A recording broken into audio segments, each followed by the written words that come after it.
ए चला रे बाबा, दिवाळी जवळ आली, तुमचा पगार आणि बोनस घेऊन जा. हे घे. धन्यवाद साहेब.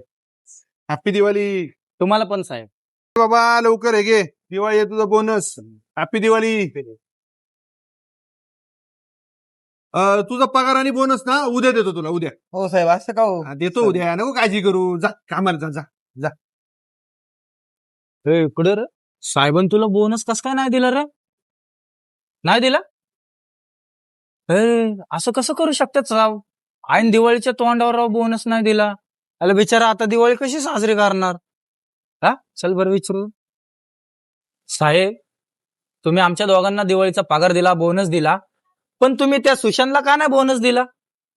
अहो ऐन तोंडावर दिवाळी आली आणि तुम्ही असं कसं करू शकता साहेब? तो तर आमच्यापेक्षा जुना आहे.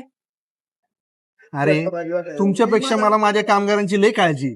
तुम्हाला माहितीये का, तुम्हाला पगार बोनस द्यायच्या आधी सकाळी त्याच्या घरी पगार आणि बोनस आणि मिठाईचा बॉक्स पोचून आलोय मी. सर तुम्ही घरी देऊन आले त्याचं बोनस? का पण सर? अरे तुमच्यापेक्षा मी त्याला जास्त ओळखतो. दारुडा आणि चर्ची येतो. आता त्याला पगार आणि बोनस दिला असता ना, घरी जायचपर्यंत सगळा पगार संपवला असता.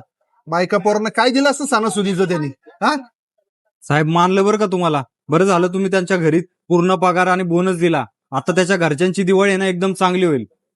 हो साहेब, खरंच एकदम योग्य निर्णय घेतला तुम्ही. साहेब तुमच्यासारख्या साहेबांमुळे ना अशा गरीब कुटुंबांची ना दिवाळी चांगली साजरी होते बरं का. तुमच्या सारखे साहेब खूप कमी आहेत साहेब. चला येतो आम्ही.